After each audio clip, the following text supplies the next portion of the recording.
Boa noite, irmãos. Graça e paz. Estamos reunidos agora para mais um culto. E eu gostaria de ler com vocês o Salmo 100, versículo 4. Entre por suas portas com ações de graças e em seus átrios com louvor. Deem-lhe graças e bendigam o seu nome. Então, irmãos, que esse momento seja um momento de alegria, de louvar a Deus, seja um momento de comunhão com todos os irmãos, e que possamos aprender cada vez mais de Cristo, cada vez mais do nosso Deus maravilhoso. Eu vou orar, então vamos começar o louvor e que possamos pôr em prática o que está escrito nesse salmo. Senhor Deus Todo-Poderoso, lhe agradeço, Senhor, por mais um dia, uma reunião, Senhor, mais um culto. Que o seu nome seja glorificado, meu Pai. Que possamos, Senhor Deus, levantar louvores a Ti, Senhor, coração grato. Senhor Deus, se tiver alguém abatido, Senhor, ajude essa pessoa, meu Pai. Que seja um momento de cura, meu Pai. Por favor, Senhor, eu oro assim, em nome de Jesus. Amém e amém.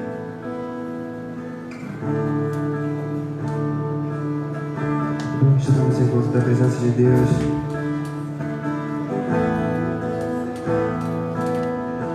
Ainda como um momento de estamos falando com Ele,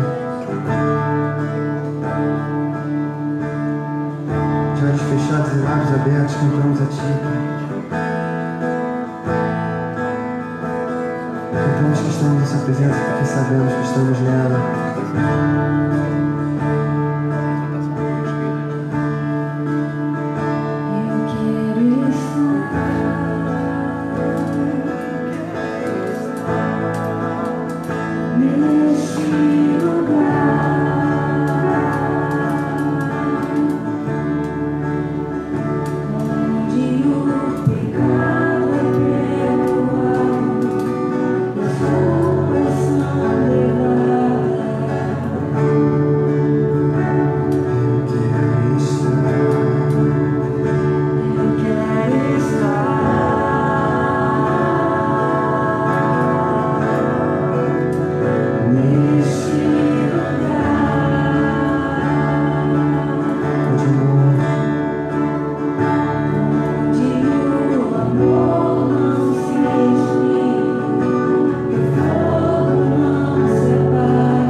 Olhamos para Cristo como um Deus amoroso, um Deus misericordioso. Tão bondoso és para nós, Pai, mesmo sem merecermos, Senhor, sem merecermos.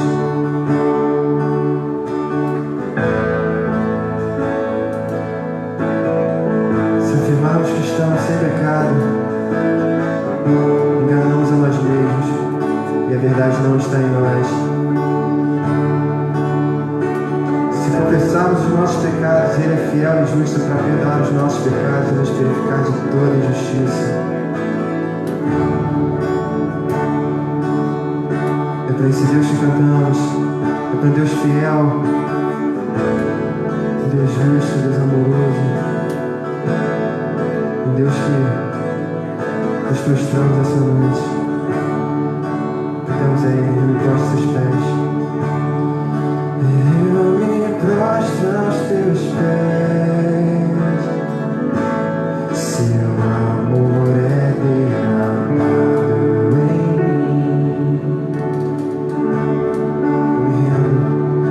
Eu me rendo ao amor, dando graças e louvor.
para você que está em casa.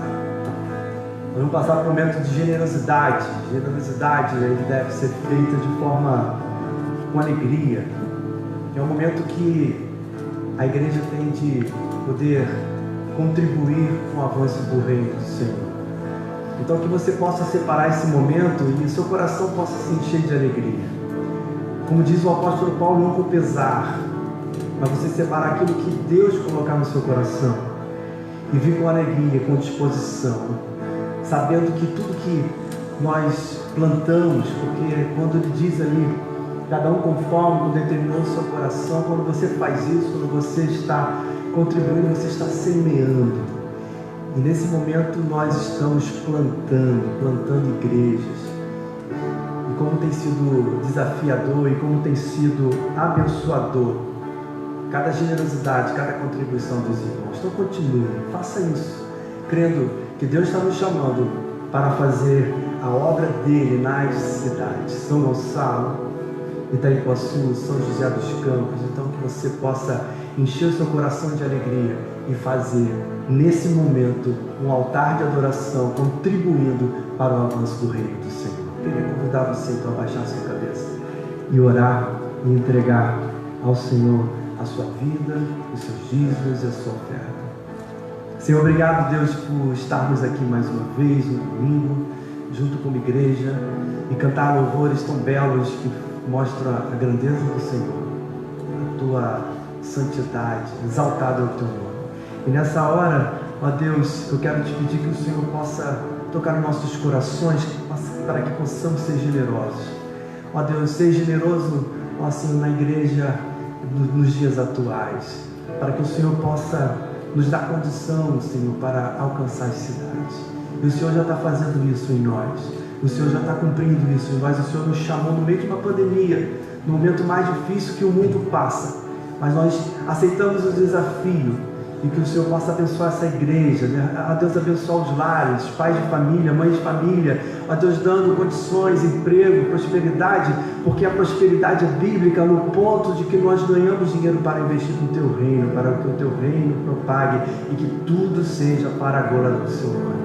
Então possamos ter essa visão, Senhor, que tudo é para ti, que tudo é para Cristo, que tudo é para o reino, que nada é para nós, é para o Senhor, nada é nosso, tudo é teu, e que possamos, Senhor, ó Deus, colocar isso no nosso coração e fazer, ó Deus, que o teu evangelho alcance a outros lugares, em nome de Jesus. Amém. Se você assim desejar, você tem aí na frente um envelope preto, que é para os dízimos e ofertas da igreja. O envelope vermelho é para as plantações, você vai estar contribuindo diretamente nas plantações. Você pode fazer também pelo cartão de crédito e débito lá com a Luísa, ou por Pix, que é o CNPJ da igreja. Só procurar um dos líderes que a gente informa para vocês. Deus abençoe a cada um de vocês em nome de Jesus. Podem trazer.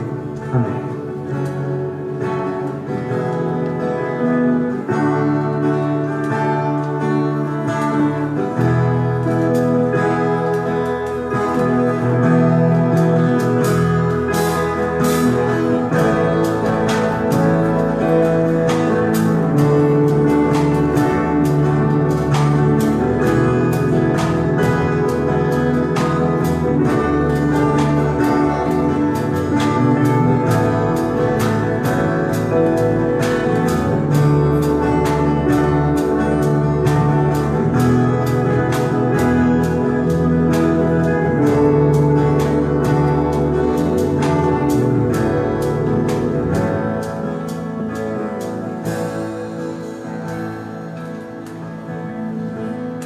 Boa noite, gente. Oh, wow! My God! Pera aí, deixa eu me ajustar aqui. Eu confesso que a gente estava entrando na igreja e falei, estou no teatro, o que houve? A nossa adoração hoje foi light, todo mundo sentadinho, parecia a burguesia adorando a Deus. A burguesia que é assim, né? Quando a gente faz igreja no meio da burguesia, então a gente adora, os caras lá resolvem ter a ideia de que você deve adorar sentado. Eu não sou contra adorar sentado, mas eu achei interessante. Mas, como e é obviamente que eu não estou falando que você sentado você adora menos do que em pé, tá? Pelo amor de Deus. Isso se chama legalismo e isso não faz parte da minha existência. Mas eu fiquei perguntando assim, ué, o que eu vou... Mas tudo bem. Vamos lá? Nós ouvimos a adoração e é muito bom ver o Daniel, a equipe adorando a Deus. Bem, a gente está numa série chamada Sabedoria. Está dando uma microfonia bem violenta aqui, tá? Tentem me ajudar. Sobre sabedoria. E essa série, ela é uma série que eu faço não só aqui, mas eu faço em São José dos Campos. E hoje foi um dia muito especial para nós, né? Porque nós tivemos uma nova família chegando, nos visitando nesta manhã. E é uma família de budistas, né? E achei genial aquilo. Genial, muito tempo que eu me sinto um verdadeiro apóstolo e missionário. E são pessoas fantásticas, a gente pôde conversar um pouco. E a gente ora para que Deus continue falando com a vida daquela família. E como os irmãos de lá já estão se tornando missionários. Eles já estão trazendo seus amigos não crentes, eles estão começando a entender a nossa caminhada. E isso está sendo uma coisa extremamente boa. E aí eu fiz uma daquelas coisas que normalmente você não faz, né? Você sabe que nossa equipe de louvor está com surto de Covid-19. Então toda a minha equipe de louvor lá não está trabalhando conosco, que é o Daniel Salvador e a equipe lá de louvor.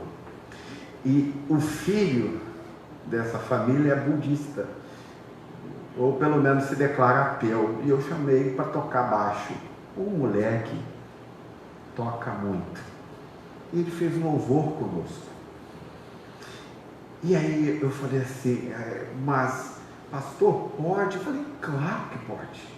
Por que pode? Porque isso a gente chama disso, isso é educativo. Educativo. E aí, o Eli, que está me ajudando lá, que conhece esse menino, foi tocar baixo para nós. Gente, o menino toca um negócio de doido. Quando nós terminamos o culto, a família estava em prantos. Pelo Evangelho e pelo que Deus estava começando a trabalhar na vida do seu filho. É uma coisa que às vezes a gente olha assim e fala, não, mas isso não pode. Claro que pode. Quando a Bíblia diz que nós devemos chamar todos à adoração, é de fato isso, porque nós queremos que o Evangelho alcance pessoas. Então o Arthur, lembrem-se do Arthur, ele hoje tocou para a gente e ficou feliz e diz que na semana que vem estará lá conosco de novo. Nós oramos para que eles se convertam ao Senhor. Obviamente que eles não podem fazer o que nós fazemos, ceiar e tudo mais, mas Deus foi gracioso conosco hoje nesta manhã e a gente ficou muito feliz com a família do Arthur. Bem, vamos abrir. Eu espero que eu não tenha escandalizado você, mas espero que de fato a gente precise entender como Deus às vezes trabalha em nossas vidas. Provérbios capítulo 5, do verso 16 ao verso 23. Hoje eu vou falar sobre realidade. Essa série de provérbios tem sido extremamente importante ao meu próprio coração. Porque se você ler provérbios sem lê-lo à luz do Evangelho, você está perdido. Na verdade, se você lê a Bíblia sem a luz do Evangelho, você está perdido. você ou se torna um legalista ou você se torna um relativista. Vamos ler o texto? Nós vamos primeiro ler Provérbios 5, de 16 a 13, depois Apocalipse capítulo 21, do verso 1 ao verso 5. Olha a chuva! Pelo menos, acho que a bandeira 2, mas não adianta, a bandeira 2 já veio, né? Então não temos jeito. Vamos lá. Por que você derramaria as suas fontes lá fora e os seus ribeiros de água pelas praças? Que sejam para você somente e não para os estranhos que estão com você. Seja bendito o seu manancial e alegre-se com a mulher da sua mocidade. Corça amorosa e gazela graciosa, que os seios dela saciem você em todo o tempo, embriague-se sempre com as suas carícias. Verso 20. Meu filho, por que você andaria cego atrás de uma estranha e abraçaria os seios de outra? Porque os caminhos do homem estão diante dos olhos do Senhor e ele considera todas as suas veredas. Perdão, vou falar que eu me expressei completamente mal nesse verso 21. Porque os caminhos do homem estão diante dos olhos do Senhor e ele considera todas as suas veredas. Quanto ao ímpio, as suas iniquidades o prenderão, e com as cordas do seu pecado será detido. Ele morrerá pela falta de disciplina e pelo excesso de loucura sai cambaleando por aí. Agora vamos para Apocalipse capítulo 21, do verso 1 ao verso 5. Então viu novos céus e nova terra, pois o primeiro céu e a primeira terra tinham passado, e o mar já não existia. Vi a cidade santa, a nova Jerusalém, que descia dos céus, da parte de Deus, preparado como uma noiva adornada para o seu marido. Ouvi uma forte voz que vinha do trono e dizia: agora o tabernáculo de Deus está com os homens, com os quais ele viverá. Eles serão os seus povos, o próprio Deus estará com eles e será o seu Deus. Verso 4. Ele enxugará dos seus olhos toda lágrima, não haverá mais morte nem tristeza, nem choro nem dor, pois a antiga ordem já passou. Aquele que estava sentado no trono disse: estou fazendo novas todas as coisas, e acrescentou: escreva isto, pois estas palavras são verdadeiras e dignas de confiança. Vamos orar? Pai bondoso, obrigado por esta noite, obrigado por tua palavra. Eu peço que o Senhor fale ao nosso coração nesta noite. Que o Senhor nos torne mais sábio nesta noite. Em nome de Jesus. Amém e amém. Bem, deixa eu repetir o que normalmente toda semana eu repito na introdução. Nós, durante todas as semanas, temos dito que a sabedoria é a competência em relação às realidades da vida. É isso que a gente está falando. Sabedoria não é menos que ser moral, mas é muito mais do que isso. É isso que a gente tem falado ao longo do tempo. Nós temos falado que sabedoria é você saber fazer a coisa certa na maioria das situações das vidas onde as regras morais não se aplicam. Isto é sabedoria. Daí, e aí é importante quando a gente fala das regras morais, porque é daí que nós vemos as motivações para o legalismo. Por quê? Por que a gente hoje tem tantas comunidades, principalmente as comunidades religiosas, que elas adoram multiplicar regras? É impressionante, por exemplo, como em épocas mais difíceis as comunidades religiosas multiplicam regras. Isto é, elas inventam todo tipo de regra moral para que você possa viver debaixo daquelas regras, e essas regras morais não estão nas Escrituras.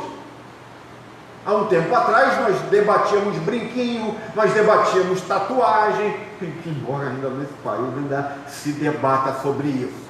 Mas a gente já debateu muito dessas coisas. Por que a gente gosta de regra?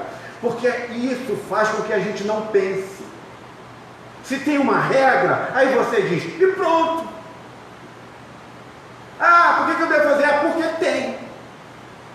Por que eu devo fazer? Ah, porque tem que fazer. Porque regra é um meio pelo qual impede ou a gente não precisa articular pensar, articular pensamento. Então, nós não queremos ter que pensar nas implicações das coisas. Por isso que muitas comunidades impõem regras. Por exemplo, nós tivemos ao longo do tempo, pelo menos dentro da nossa cidade, um tempo que a gente sempre via um não cristão perguntando, mas o cristão pode beber ou não pode beber? E aí, por que eles fazem essas perguntas? Porque lá atrás, por causa do alcoolismo dentro do nosso país, dentro da nossa cidade, alguns líderes religiosos começaram a impor regras que a Bíblia não impõe. A Bíblia não diz que você não pode beber. A Bíblia diz que você não pode, o quê? Se embriagar. O apóstolo Paulo diz, quando você for fazer qualquer coisa, se for querer beber alguma coisa, você, pelo amor de Deus, não vai para o barzinho, bota a cerveja lá e toma, pelo menos vai para casa. E faz esse negócio de boa. Eu não bebo. Não gosto. Que eu bebo uma vez ou outra é vinho. Mas eu não gosto de bebida alguma. Mas parece que a igreja, as comunidades religiosas, ela o tempo todo quer impor regras que não estão nas Escrituras. E aí a gente tem que viver isso. Por que nós gostamos de regras? Porque nós não queremos conhecer o coração humano.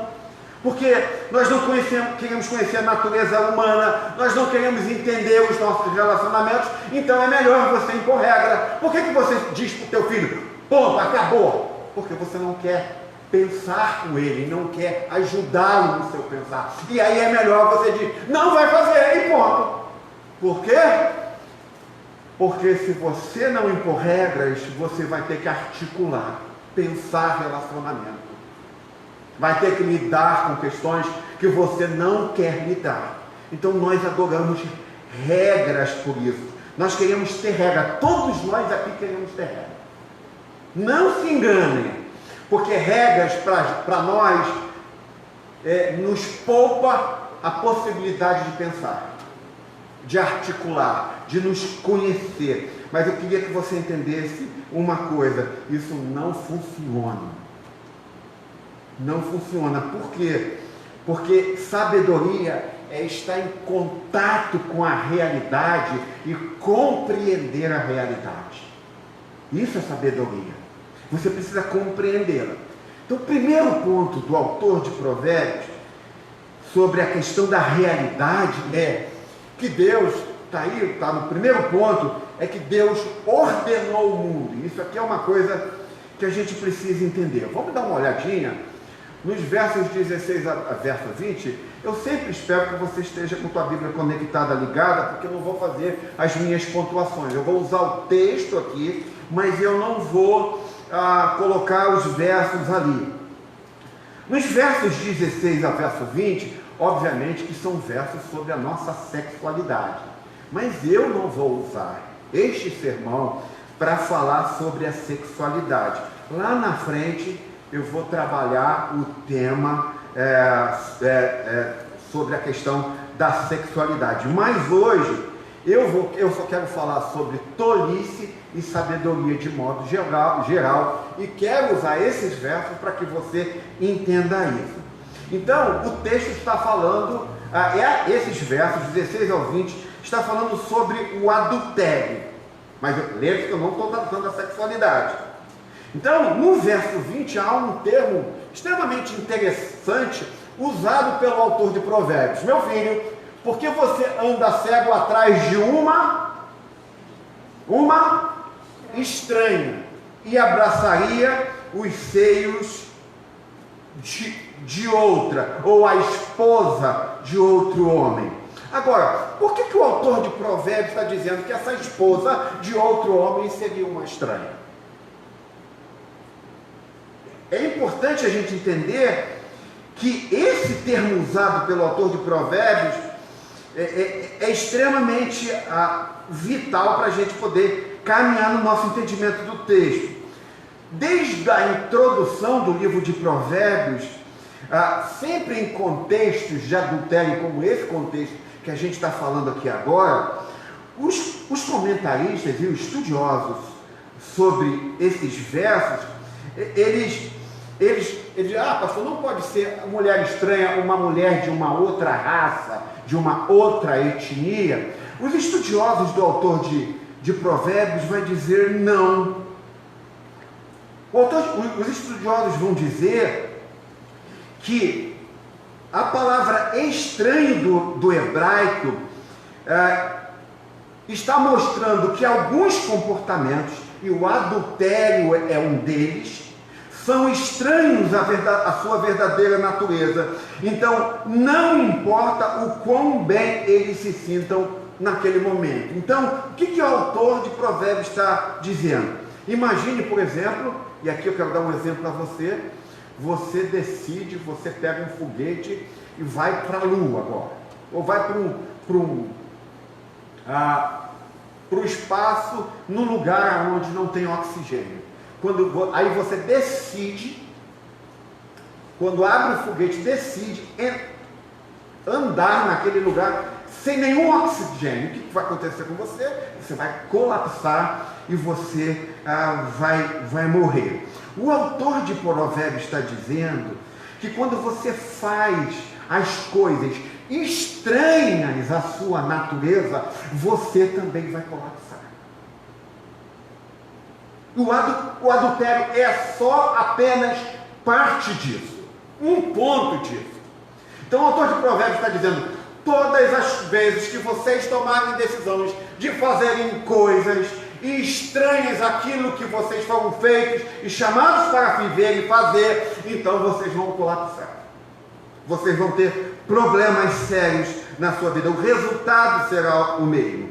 Então eu não sei se você está entendendo o que está dizendo, que o texto está dizendo, mas há uma ordem espiritual no mundo.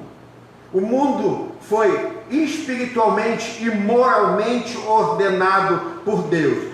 Quando você não segue essas regras, aí o autor de Provérbios diz que você vai colapsar. Então, é muito importante que o Deus da Bíblia é um Deus completamente diferente do que às vezes a gente imagina quem Ele é. Então, eu não sei se você está entendendo o que Deus está dizendo, mas Deus está dizendo o seguinte: olha, gente, eu tenho uma ordem moral, espiritual para vocês, eu tenho uma ordem física, e quando vocês não seguem essas ordens físicas e morais e espirituais, lembrando uma coisa, deixa eu fazer um parênteses aqui para você. O Deus da Bíblia não é um Deus que diz assim, ó, se vocês não fizerem, eu vou pegar vocês. O Deus do cristianismo não é assim. É muito importante que vocês entendam. Ele não faz isso. Suas orientações, a Bíblia, Deus está dizendo para nós que as orientações de Deus é a orientação do Criador com relação às suas criaturas, para que a gente possa agir de modo que Ele se agrada. Então, quando Deus diz assim, ó, siga as minhas instruções, faça aquilo que eu estou dizendo para vocês fazerem, porque se vocês não fizerem, vocês estão transgredindo a própria existência de vocês, não a minha, diz Deus. Quando vocês pecam, quando vocês decidem viver de qualquer jeito, vocês não estão transgredindo o meu ser, a minha existência, mas vocês estão transgredindo a existência de vocês. Então, quando Deus diz para você, olha, perdoe, perdoe. Se você não segue as instruções da Bíblia, Deus está dizendo: Alê, você está negligenciando ou abrindo mão daquilo que eu fiz em você. Então, quando você deixa de ser generoso, quando você quer continuar mantendo o sexo fora do casamento e não entende que o sexo é um compromisso do casamento, que você não pode ter relacionamentos sexuais fora do casamento, Deus está dizendo para você que quando você aceita fazer isso, em breve você vai colapsar. Em breve, se isso não mudar, as coisas vão colapsar na sua vida. Então, se você não perdoa, se você não é generoso, se você não é verdadeiro, se você é uma pessoa mentirosa, Deus está dizendo que você está criando um ambiente para você mesmo estranho à sua natureza. É isso que Deus está dizendo. Deus está dizendo assim, olha, eu construí você e eu sei qual é o ambiente que você vai se sustentar. Se você viver num ambiente contrário ao que eu digo, você não se sustentará no meio desse ambiente. Então, a Bíblia diz que a desobediência começa a criar um ambiente tão antitético, isto é, incompatível, oposto ao que Deus deseja, a sua alma, que é igual um Covid-19 nos seus pulmões.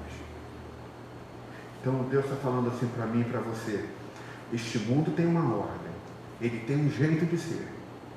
Quando você decide viver contra este jeito de ser, é como se você estivesse colocando um vírus do Covid-19 no seu pulmão. Logo, logo, ele vai colapsar. Você não pode viver assim. Então, o primeiro ponto é: existe uma moral divina, existe um jeito de viver.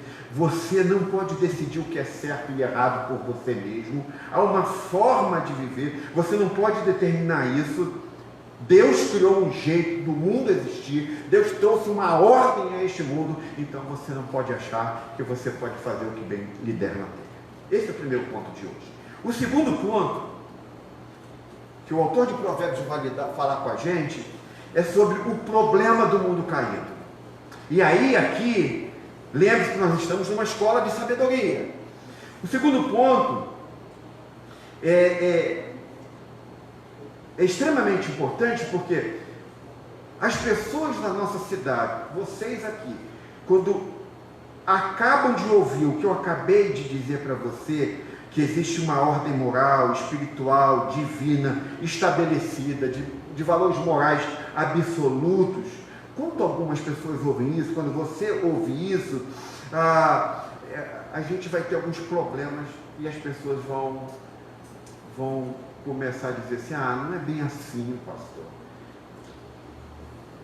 Não é tanto como você está dizendo. Olha só, eu não sei se você já pegou isso, mas eu lembro de que desde que, há muito tempo atrás, quando a gente vai falar que Deus criou, estabeleceu pontos, princípios, sempre tem alguém da nossa comunidade, alguém da nossa cidade dizendo assim: não é assim, está sendo muito radical, né?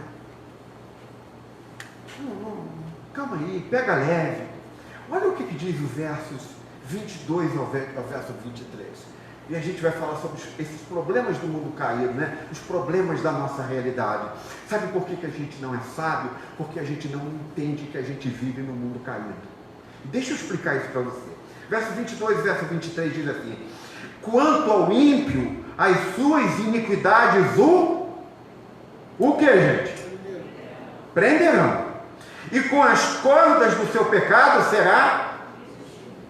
Quem está fazendo o que está acontecendo com ele? É Deus? Com quem, gente?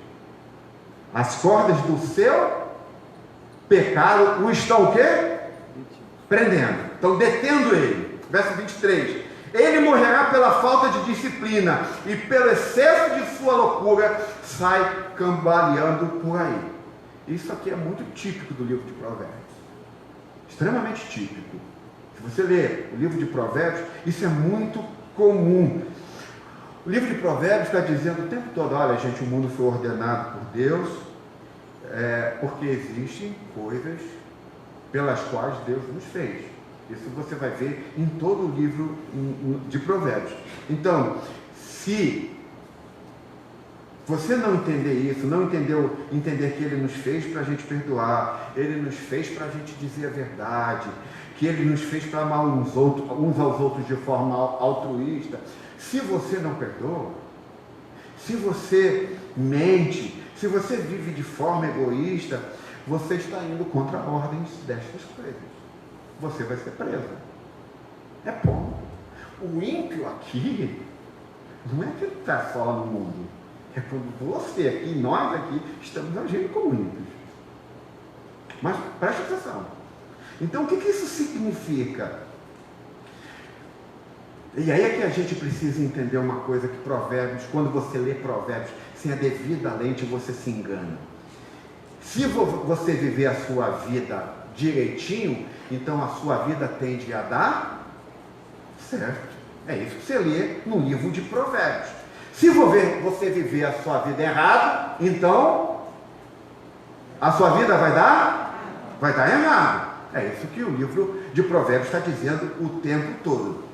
Mas a gente precisa caminhar um pouquinho mais. Vamos relembrar alguma coisa. Eu disse aqui algumas semanas passadas, quando a gente leu e falou sobre o capítulo 10 de Provérbios, que a gente até falou que assim, citando Provérbios 10, mãos preguiçosas tornam o homem pobre. Então, se você não trabalha, não espere que você vai ganhar dinheiro. Ponto. A gente já falou sobre isso.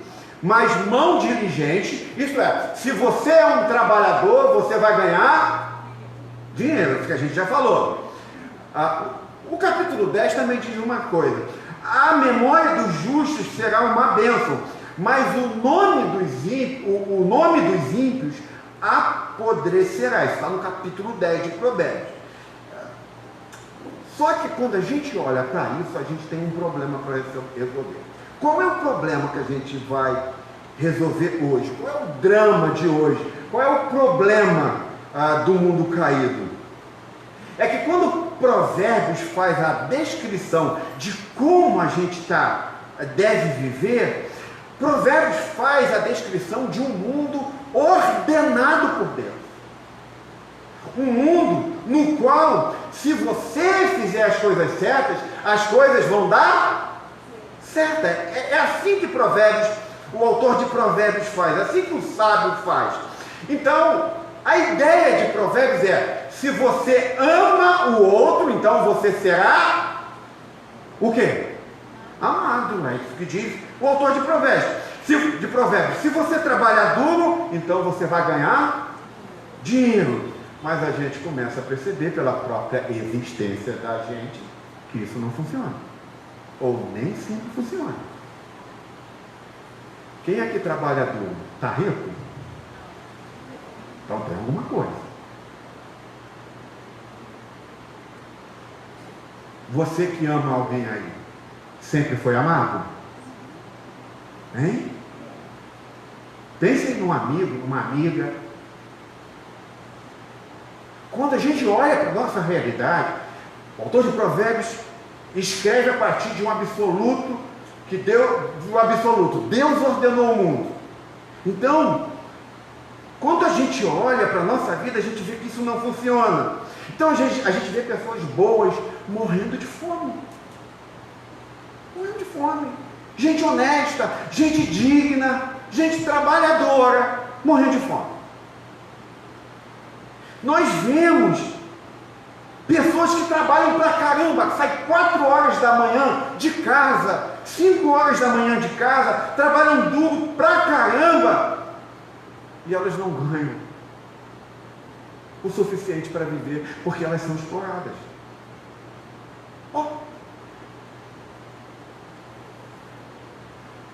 Nós vemos pessoas fantásticas que viveram nessa terra, que quando elas morrem, parece que elas desaparecem.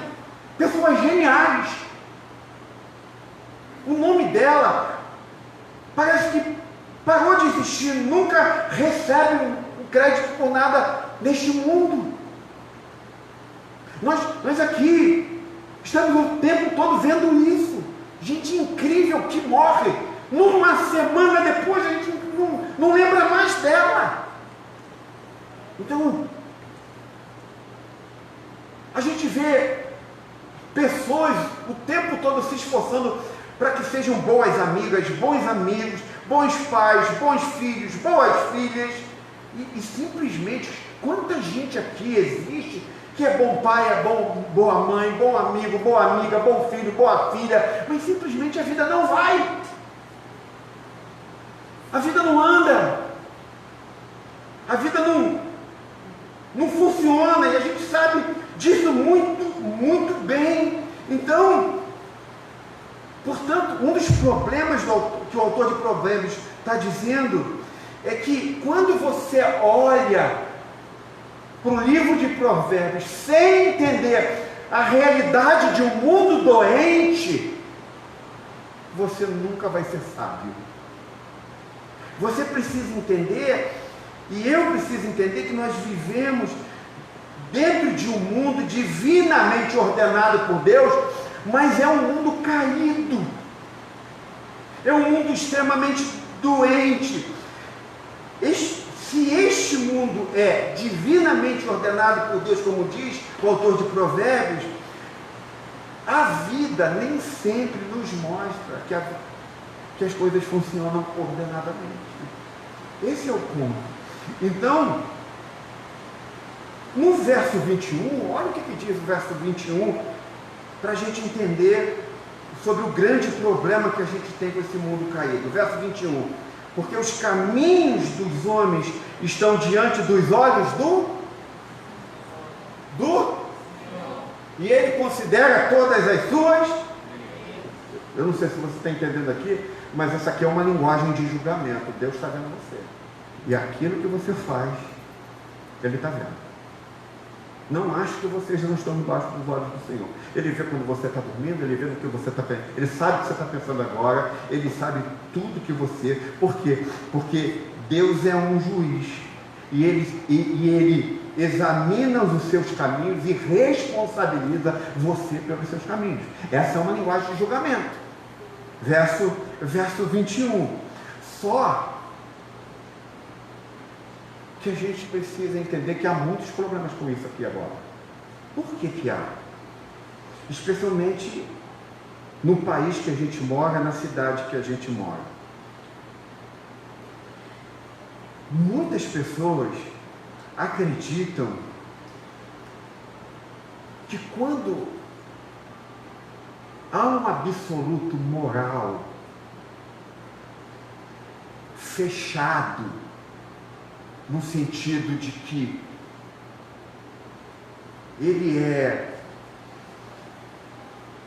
que Deus vai julgar as pessoas. Quando a gente acredita nessa perspectiva de um Deus como um juiz, historicamente, as pessoas que acreditam em Deus como um juiz, elas acreditam nisso para justificar a sua opressão aos outros. Então deixa eu explicar como isso funciona. Se você acredita que Deus, o Deus do cristianismo, é um Deus que é um juiz implacável, que vê o que você está fazendo, que sabe o que está fazendo e que vai te responsabilizar pelo que você está fazendo. Se você entende que o Deus descrito pelos provérbios é um juiz dos mais densos possíveis, se você acredita nisso, e é muito comum que você diga assim, está vendo aquele cara lá? Ele está do outro lado dos padrões morais. Então eu vou fazer o seguinte, se Deus vai julgá-lo, então eu vou começar com esse julgamento. Não é isso que nós estamos fazendo ultimamente? Percebam, eu sei que o Lutero falou, quando a gente fala de guerras que já passou, isso não faz sentido. Mas alguns meses atrás, nós estávamos falando, um mês atrás, nós estávamos falando sobre Israel e Palestina. E aí, os líderes cristãos começaram a colocar: orem por Israel. Olha, 10 mortos, 13. Quantos mortos na Palestina? Quantos?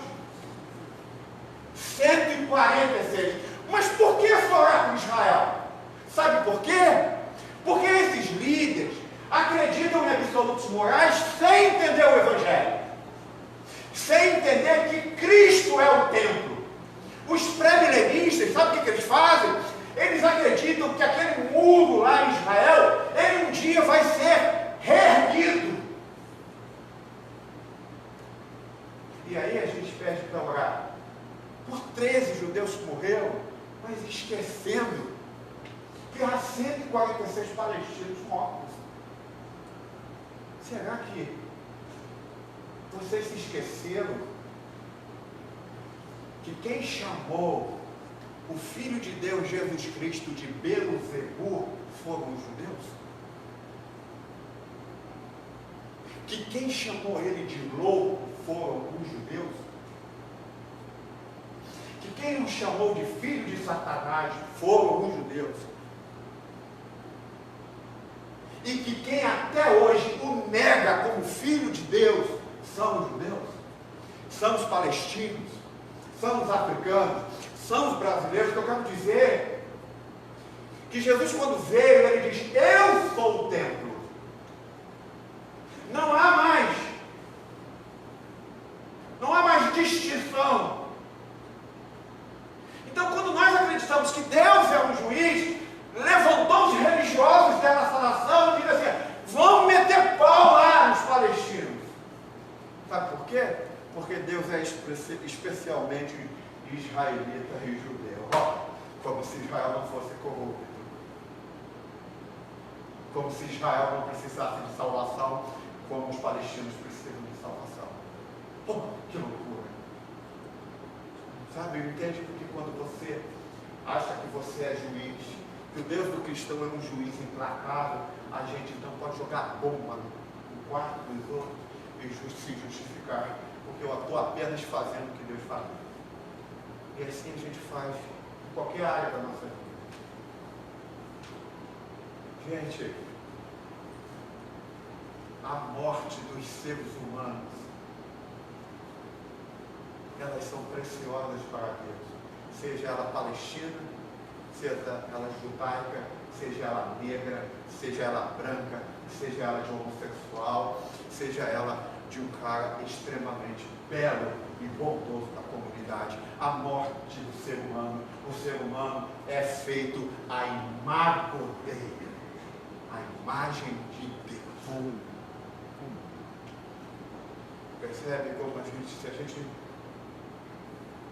não entender o que está acontecendo, e é por causa dessa visão pré-milenista que Deus vai salvar Israel,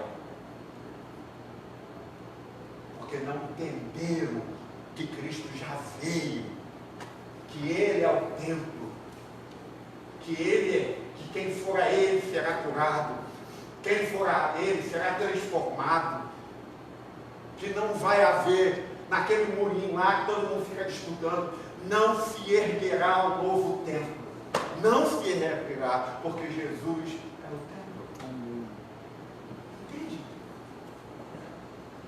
O autor de Provérbios diz: quando você lê Provérbios sem o Evangelho, você vai tratar o cristianismo da maneira mais tosca possível.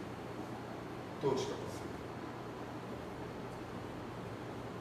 E aí a gente vê os apelos a Israel como se Israel fosse uma beleza. Quem crucificou Jesus, gente? Foi por quem? Você não precisa. Eu quero dizer, se atém às Escrituras, porque ela é mais importante do que qualquer outra coisa na nossa vida. Às vezes a gente ouve mais um cara que é catedrático, que estudou filosofia, que fez isso, e aí você diz: mas na Bíblia não está isso aqui? Não. Aí começa com falar. O autor de Provérbios está dizendo assim, que se você se Deus vai julgar você, Então nós vamos começar um pouco mais cedo, porque aí a gente começa a atribuir a nós mesmos. Nós não vamos ser instrumentos do julgamento e da justiça de Deus no mundo, então vamos começar. Vamos começar a julgar todo mundo. Não é isso? Mas qual é a resposta que a gente dá então a isso? Pega aí, pastor. O mundo ordenado por Deus. Nós vivemos num mundo caído. O autor de Provérbios escreve Provérbios na perspectiva de que o mundo está em ordem e é ordenado. E o mundo tem uma ordem. Qual é a resposta? O que a gente faz? A resposta é o Evangelho. Então vamos ver o que o Evangelho dá de respostas para nós. A cura da realidade é o terceiro ponto. A cura deste mundo é a resposta. A última passagem que a gente leu não é do livro de Provérbios. Vocês lembram disso? Nós lemos o livro de Apocalipse, que é o último livro da Bíblia. E essa passagem é extremamente surpreendente. Porque, primeiramente, é que nós... Apocalipse não nos descreve saindo daqui e indo para o céu. É interessante essa linguagem de Provérbios, de Apocalipse. Mas a gente vê, na verdade, a Nova Jerusalém fazendo o quê? Fazendo o quê? Descendo. No versículo 4, diz que Deus, que Jesus Cristo, está curando toda a velha ordem. Então a gente precisa saber, em primeiro lugar, que existe uma ordem. Então, qual é a ordem? Você não pode decidir o que é certo e errado para a sua vida. Você não pode fazer isso. Existe uma ordem. Certo e errado sempre existiram. Deus que inventou essa ordem, mas a ordem original não continha morte. Você precisa lembrar disso. Por que não é importante isso na nossa vida? Então, antigamente, na ordem original não tinha dor, não tinha morte, não tinha lágrimas, não tinha Covid, não tinha câncer, não tinha nada disso. Por que não? O que aconteceu em Gênesis 3? Em Gênesis 3 vai dizer que quando a gente decide ser senhor da nossa própria vida, a gente vê o resultado disso. A gente libera forças de desintegração, a gente libera forças do pecado sobre toda a existência. Então, em Gênesis 3, a gente libera a morte para agir, a gente libera a dor para agir, a gente libera o sofrimento para agir. No capítulo 1 e no capítulo 2 de Gênesis, diz que a terra era sem forma e era vazia, e as trevas estavam na face do abismo. Então, mas diz que o Espírito de Deus, o quê? Passeava, e a presença de Deus era uma presença que trazia luz em meio ao caos. É isso que diz Gênesis capítulo 1 e Gênesis capítulo 2. Então, isso quer dizer o quê? Que quando você se afasta do senhorio absoluto de Deus, você também se afasta da presença absoluta de Deus. É isso que o autor de Provérbios está dizendo. Então, o que está acontecendo no céu? O que está acontecendo em Apocalipse no céu é que nós não estamos saindo deste mundo para encontrar uma outra realidade. Pelo contrário, a realidade eterna está descendo para nos encontrar. Isto é, essa nova realidade está descendo para curar toda a nossa realidade. Há uma ordem aqui, mas essa ordem está o quê? Doente, diz o autor de Provérbios. Há uma ordem aqui, mas essa ordem caiu. Mas Deus vai voltar. Jesus Cristo vai voltar e vai curar todas as coisas. E essa cura vai vir. E o autor de Provérbios vai dizer que essa cura virá do trono. Olha só, ouvi uma fonte e voz que vinha do... Quem está no trono? O Supremo Juiz, o Senhor de toda a terra. Quem fica no trono? É aquele que governa. Só se senta no trono quem governa. E quem governa é um juiz. Porque ele vê todas as coisas. Então o Apocalipse está dizendo que há uma ordem que está aqui, essa ordem é doente, essa ordem é caída, mas ele vai voltar. Mas a pergunta que a gente faz é: de onde vai vir essa renovação? De onde vai vir esse poder renovador? A resposta que a gente tem no versículo 3, do trono. Do trono. Isto é, o trono é um lugar de julgamento. O trono é estabelecido por aquele que reina. Então, diz o autor de Apocalipse que o rei se senta no trono e o trono vai ser o lugar onde ele vai fazer o julgamento. Mas olha o que diz o autor de Apocalipse, ou o que diz o Evangelho, o que vem do trono? O que nós recebemos do trono? Nós não recebemos julgamento. Nós não recebemos destruição. Pelo contrário, o que está vindo do trono, um juiz que está descendo, está vindo para o quê? Para curar todas as coisas, para renovar todas as coisas, para transformar todas as coisas. Então, como isso funciona? Lembra que a gente leu em Provérbios capítulo 5, verso 21, que os caminhos dos homens estão à vista do Senhor e Ele examina todas as suas veredas. Hebreus capítulo 4, verso 13 vai pontuar Provérbios 5, 21, que diz que nada em toda a criação está oculto aos olhos de Deus, mas todos estão descobertos, expostos diante dos olhos daquele com que temos que lidar.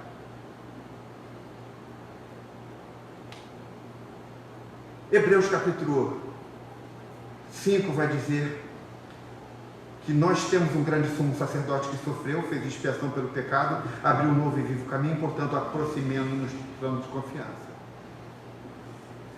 Para eu terminar, para que você entenda isso, para eu ir para a minha conclusão. Aqui é o lugar, o trono é o lugar onde o cristianismo é agudamente diferente. Ele não é apenas difere, mas ele contradiz todo tipo de religiosidade. Todas as religiões dizem que você vai ser julgado, que você deve passar, ser aprovado no julgamento.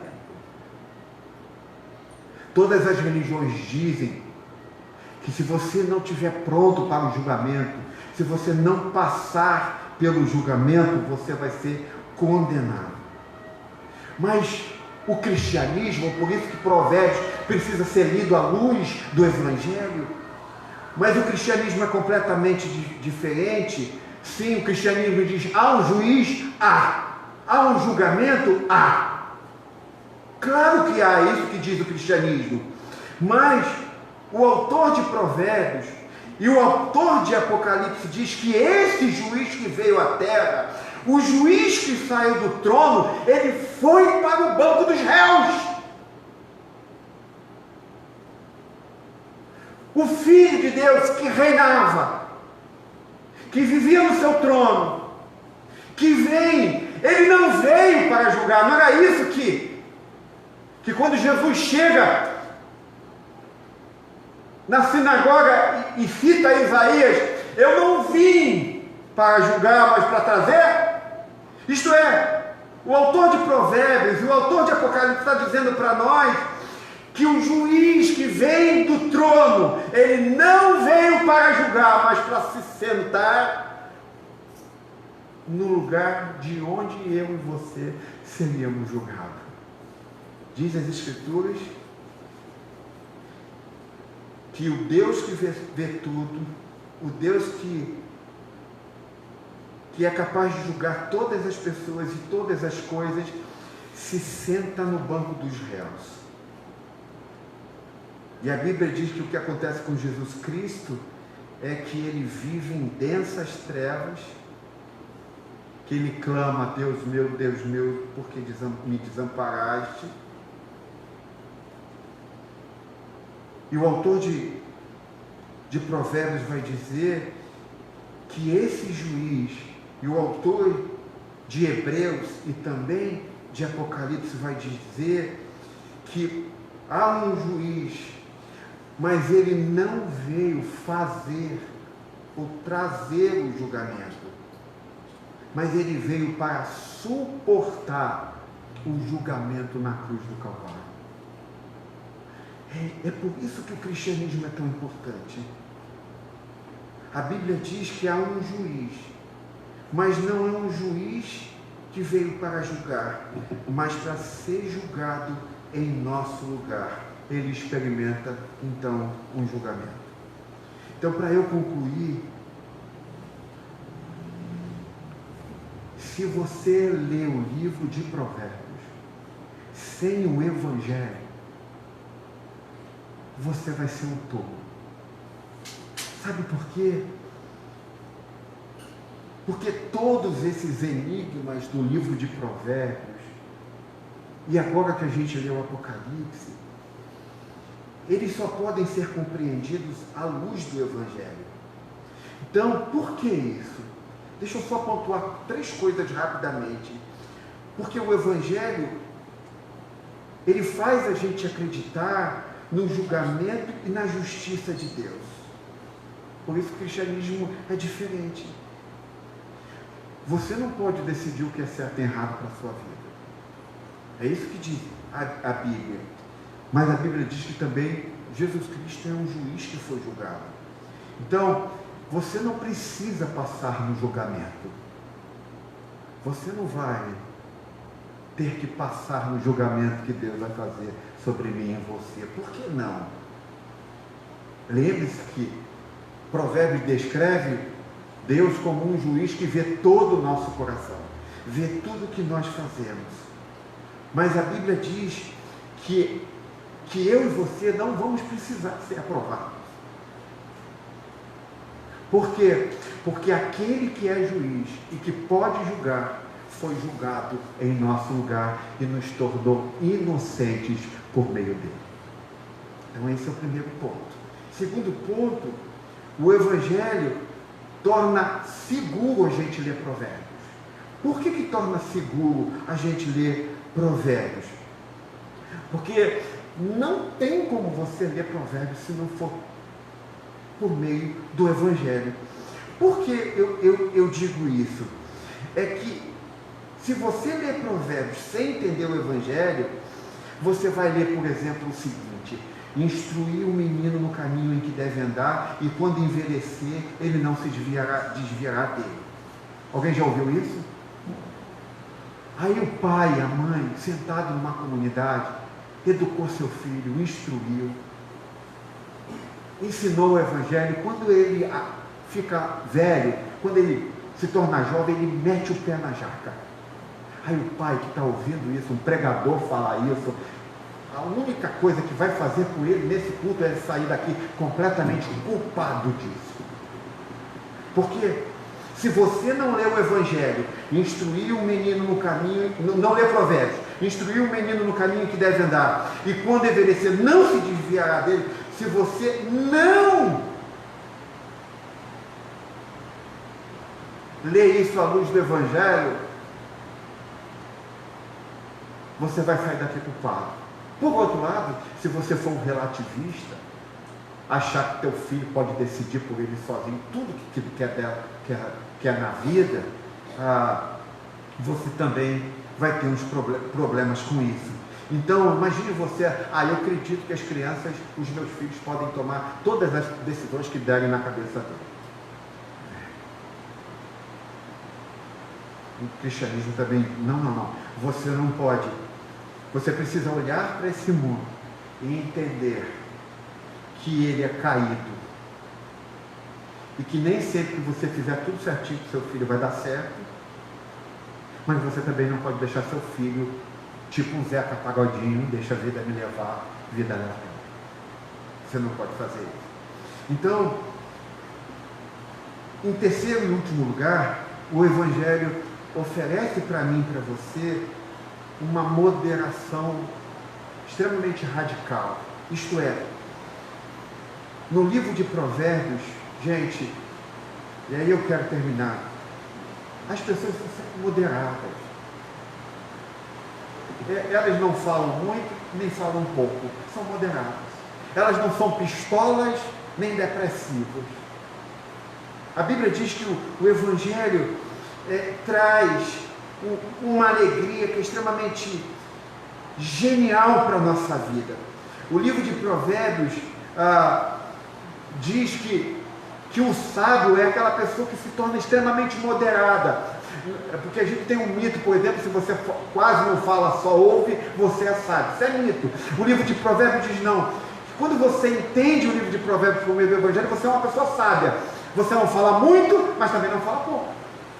Você não grita, mas também não fala baixinho. Você equilibra as coisas na sua própria vida.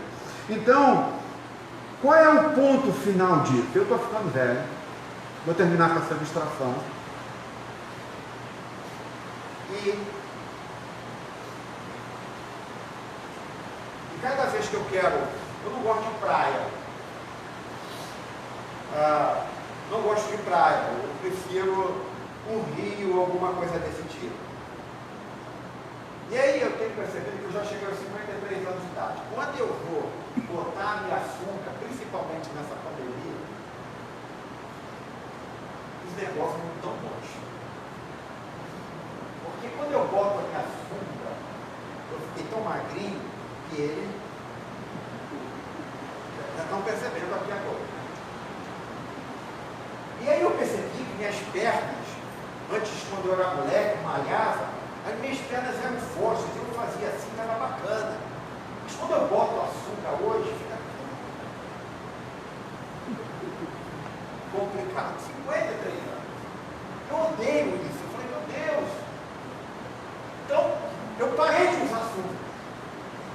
E agora, aí eu comecei a usar short pequeno. Também não está dando. O que eu estou fazendo agora? Estou comprando aquele short da Nike, muita gente me viu aqui, que vai até aqui embaixo. E quando vai até aqui embaixo, o que acontece? Ninguém vê que eu estou ficando velho, que minhas pernas não estão flácidas, que minha barriga não está caindo e tudo mais. Olha o que Jesus Cristo fez para nós. Uma das coisas mais maravilhosas do Evangelho é o casamento. Você já parou para perceber que toda noiva não precisa entrar de maiô no casamento? Por que não? Se, graças a Deus, as mulheres não precisam entrar de biquíni e nem de maiô no casamento. Porque apenas 1% das mulheres que entrassem, das 100%, 1% dessas mulheres realmente poderiam ter sido chamadas de bonitas e de lindas. Mas olha o que é genial no casamento, que toda mulher que entra no casamento, ela está completamente vestida. Não há um homem que não diga linda, mas imagine se ela entrasse de biquíni. Imagine se ela entrasse de maiô, aquelas celulite do lado. Então, em toda a história do universo sobre casamentos, apenas 1% dessas mulheres seriam elogiadas. Então as mulheres veio e entram no casamento completamente vestida e não há um noivo que a chame de linda. O que eu quero dizer com isso? Esse anúncio da entrada de uma noiva num casamento completamente vestida é o que o João está dizendo em Apocalipse, no capítulo que nós lemos. Quando Deus olha para você, pelo que Jesus Cristo fez na cruz do Calvário, que ele foi julgado em seu lugar. Todas as suas deformidades, todos os seus pecados, tudo que está errado são cobertos.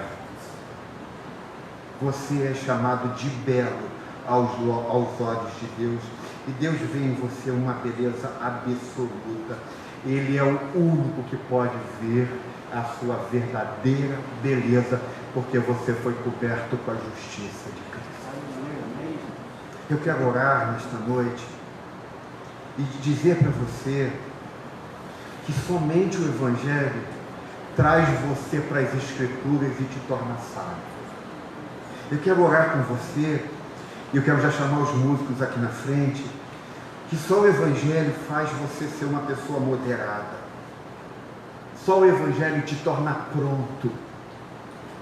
Só Jesus pode te tornar pronto. Então, quando você for julgado, você precisa entender que você já está pronto, porque você já está completamente vestido pela justiça do nosso Senhor e Salvador Jesus Cristo. Então, você precisa entender que Jesus te ama, que você está coberto.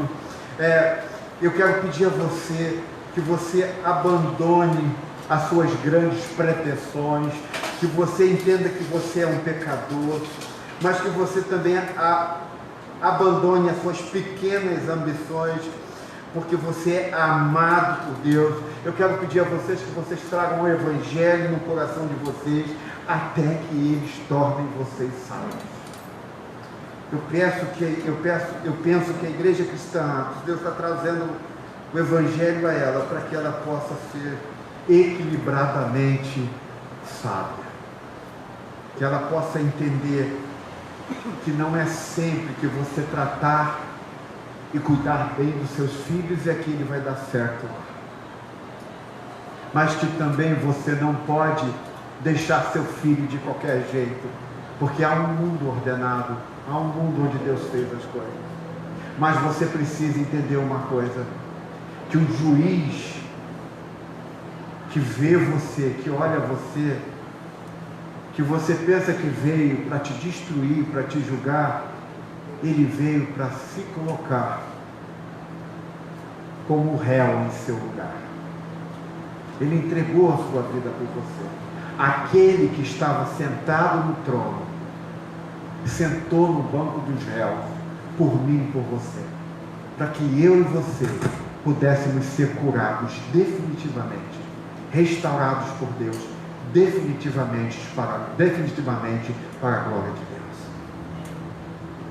Deus. Isso que torna o cristianismo diferente, completamente diferente. Vamos orar ao Senhor. Pai, muito obrigado porque Tu nos mostraste nesta noite como o Evangelho é exagerado e quanto esse Evangelho exagerado nos torna moderados. Um juiz que senta no trono desce para sentar no banco dos réus, em meu lugar. Obrigado porque Tu desceste, Teu Filho desceu para nos curar e para nos libertar. Muito obrigado, Senhor, porque o Evangelho nos mostra que sim, há uma ordem divina, mas essa ordem está caída, doente, ela está desequilibrada. Mas também nos mostra que o Evangelho vai nos manter longe do moralismo e do relativismo. Que nós possamos, Senhor, pela graça do Teu nome, viver para a Tua glória, equilibrados, moderados para a glória do Teu nome. Portanto, Senhor, quando nós formos participar da ceia do Senhor nesta noite, eu quero Te pedir, Senhor, que o Senhor nos dê um vislumbre do casamento futuro. Quando diz que o noivo virá ao encontro da noiva, e diz que essa noiva vai estar linda, Senhor, porque essa é a única maneira de nós nos apresentarmos lindos na tua presença, porque nós fomos cobertos pela tua justiça. Obrigado, Senhor, porque haverá um dia que em Jesus Cristo tudo será restaurado e curado. E muito obrigado porque em Jesus Cristo estão ou está todos os tesouros, ou todo o tesouro do conhecimento e da sabedoria. É em Cristo que tudo está escondido.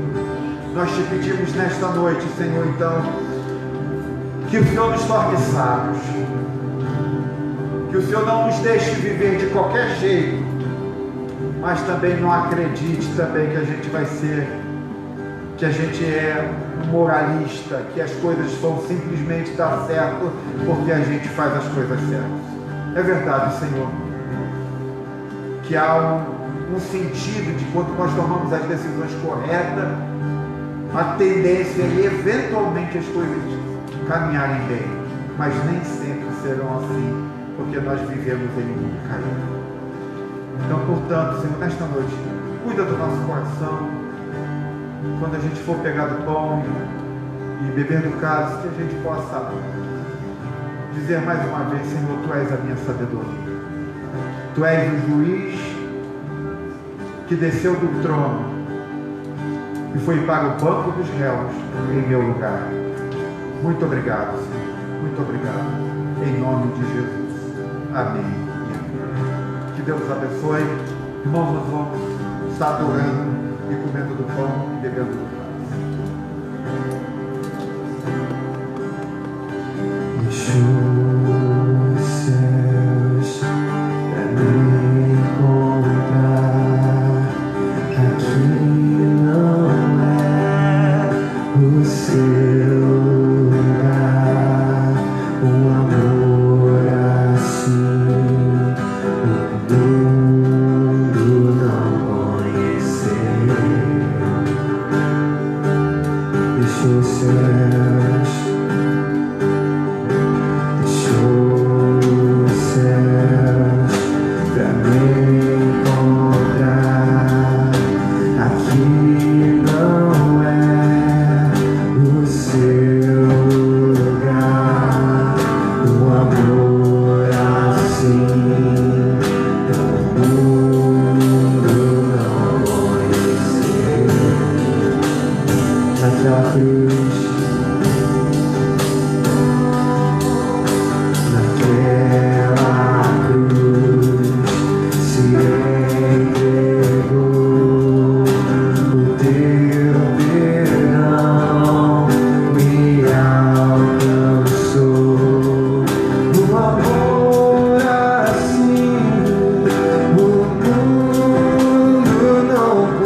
apague o seu amor.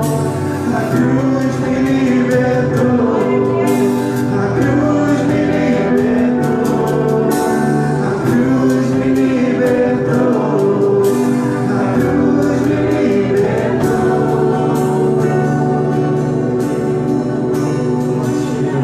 Glória a ti, Deus. Aleluia. Amém, Jesus. Glória a teu nome.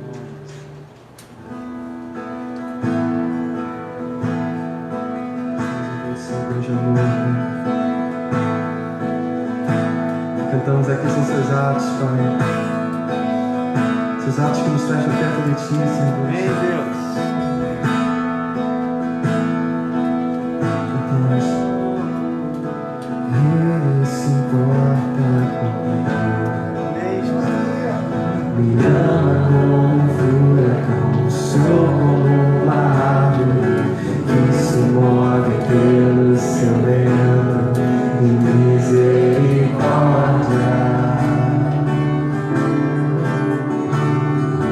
Quando esqueço de minhas aflições ofuscadas por sua glória, posso perceber o quão lindo tu és e quão grandes seus afetos por mim. Obrigado, Jesus, glória a Deus. Como Ele nos ama tanto, oh, como Ele nos ama, como Ele nos ama tanto.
Antes de encerrarmos, eu gostaria de chamar o conselho aqui, o Alessandro, o Cláudio e o Luiz. Enquanto eles vêm para cá, gostaria de explicar o que vai acontecer agora. Como vocês sabem, nós temos os ministérios voltados para os jovens, para as crianças e também para as mulheres. E nesses ministérios tem os presidentes dos respectivos ministérios. E eles já foram estabelecidos, mas gostaríamos de empossar eles oficialmente aqui na frente. Então, gostaria de chamar a presidente do Ministério das Crianças, a Bárbara Valente da Cunha. Gostaria de chamar também o presidente do Ministério dos Jovens, João Gabriel da Silva Costa. E também o Ministério para as Mulheres, que a presidente é a Maria Luísa Bernardo Vidal. Esses três que estão subindo aqui são os presidentes. Só para esclarecer uma coisa, não são só eles que compõem o ministério, obviamente. Cada um deles tem pessoas, tem vice-presidente, tem primeiro, segundo secretário, tesoureiro. Então, a gente só vai dar posse para eles, mas só que para que vocês saibam que eles têm uma equipe, tá bom? Eles têm uma equipe. Aí você, não, eu quero conhecer a equipe inteira, fala com eles, só se dirigir a eles, tá bom? E é esse momento que eu peço para o conselho, vou orar também, e todo o conselho, para abençoar a liderança deles. Senhor Deus Todo-Poderoso, eu lhe peço, Senhor, abençoe, Senhor, a vida, Senhor, de João Gabriel, da Bárbara, da Maria Luísa. Meu Deus, que eles possam encarar as dificuldades do ministério, meu Pai. Senhor, que todos aqui, Senhor, cobrem eles de oração, Senhor Deus, para que eles façam o melhor trabalho para Ti. Meu Deus, que todos os presidentes, Senhor, sejam voltados para a Tua glória, meu Deus, e que possamos, Senhor, juntos construir ministérios, Senhor, fazê-los crescer, Senhor, para a Tua glória e Tua honra. Meu Deus, eu também peço, Senhor, pelos membros desses ministérios e, é claro, pela equipe que está por trás, além dos presidentes. Meu Deus, abençoe a vida de cada um. Que o Seu nome seja glorificado por meio dessa equipe. Eu oro assim, em nome de Jesus. Amém e amém. Muito obrigado. Agora vou chamar o pastor Alessandro, que vai fazer o encerramento.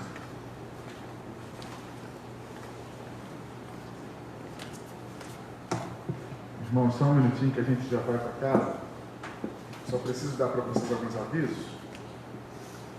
Aproveitando para eu não esquecer, lembrando que a Bárbara, líder do departamento das crianças, já postou lá no YouTube algumas atividades para as crianças. Então dê uma olhada. Se você não tem um filho ou uma filha, você pode compartilhar isso com algum amigo que tenha um filho nessa idade. É um material muito precioso, com muito bem feito, e eu acho que, eu tenho certeza que vai abençoar muito o seu filho, a sua filha ou filhos dos seus amigos. Maria Luísa também, líder das mulheres, como vocês viram aqui. Quinta-feira nós temos o Desperta Débora, liderado por ela. Você também pode fazer parte. Qualquer dúvida que você tiver, você pode procurar a irmã Maria Luísa, que ela vai te orientar como é que você pode fazer para estar participando do Desperta Débora. Nós temos 2 eventos também agora, um no sábado que vem, que é o nosso almoço, o almoço de todo mês que nós fazemos, o almoço missional, só que esse nós vamos fazer de uma maneira diferente. Nós não vamos mais servir o almoço aqui na igreja, nós vamos servir só quentinho. Então você, por favor, procure o pessoal da Conexão, dê o seu nome. Nós não vamos fazer nada além, então nós vamos fazer a quantidade de quentinhas que nós tivermos lá de inscrições. Então, se você quiser participar, semana que vem vai ter churrasco ou frango à parmegiana. Ok? Então você procura alguém da conexão e fala assim, olha, eu quero reservar uma quentinha, eu quero uma quentinha de churrasco ou frango, enfim. Você vai colocar lá o seu nome, nós vamos pegar essa lista e vamos produzir as quentinhas para que no domingo, logo depois que terminar o nosso encontro aqui, o nosso culto, você passa ali, pega a sua quentinha e vai para a sua casa. Lembrando que esse almoço é um almoço missional, ele tem como objetivo abençoar as nossas plantações e também as necessidades que possam surgir. Sem ser esse sábado agora o outro, nós vamos fazer aqui na igreja um encontro para casais. Não entendi, filho. Sexta-feira o encontro? Desculpa. Então, sexta-feira nós vamos fazer aqui um encontro para casais. Você também precisa fazer a sua inscrição. E esse encontro ele tem um valor, R$20 por casal. Tá? Para a gente providenciar as coisas que nós vamos estar oferecendo para vocês. E também você deve fazer a sua inscrição lá na conexão. Namorados, noivos e casados podem estar se inscrevendo e participar com a gente desse encontro. Eu esqueci de alguma coisa? O pessoal aí da juventude, tudo legal? Meu filho, perdão. Almoço é domingo, tá, irmãos? Vocês estão... É isso. Desculpa que é tolice. Mas no domingo o almoço e na sexta-feira próxima nós temos então o nosso encontro aqui para casais. Vocês vão ouvir mais detalhes a respeito disso. Só lembrando que também está nas redes sociais lá o evento de ontem aqui, a noite dos jovens, foi muito bacana. Foi uma noite... infelizmente eu não pude participar, mas hoje eu já assisti em casa e vi o quanto eu perdi de poder estar aqui presente. Mas está lá, você pode entrar na página dos jovens que você vai poder ver tudo na íntegra, tudo que aconteceu aqui ontem. E novos eventos virão, podem ter certeza, para que a gente continue falando do Evangelho e pregando o Evangelho para as pessoas. Vamos ficar de pé para a gente ir para casa. Graças a Deus a chuva parou, choveu bastante, então muito cuidado na hora que você for embora. Já recebi informações que alguns lugares por aí estão alagados, então muito cuidado na hora de ir embora, vai com calma, para que você chegue bem na sua casa, tá bom? Feche os olhos, vamos agradecer a Deus. Pai querido, nós te agradecemos por essa noite, te louvamos pela tua palavra. Obrigado por tanto esclarecimento, Senhor. Obrigado por nos orientar, porque somente a tua verdade pode nos libertar e nos livrar, Senhor, daquilo que é falso, daquilo que é enganoso, daquilo que nos faz ter atitudes que não condiz com a tua vontade e o teu querer. A tua palavra liberta, ela é lâmpada para os nossos pés, luz para os nossos caminhos, ela nos orienta e é com ela que nós queremos estar sempre vivendo.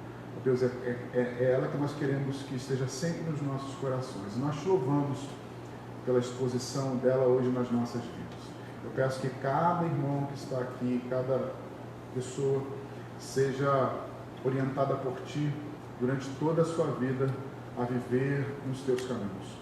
Eu peço também nessa noite que o amor de Deus Pai, a graça do nosso Senhor Jesus Cristo e a comunhão do Espírito Santo seja com todos nós, desde hoje até, Senhor, os nossos últimos dias nessa terra. Em nome de Jesus. Amém. Amém. Que Deus te abençoe, tá bom? Eu tomo um cafezinho, converso com alguém, não vai embora tão rápido.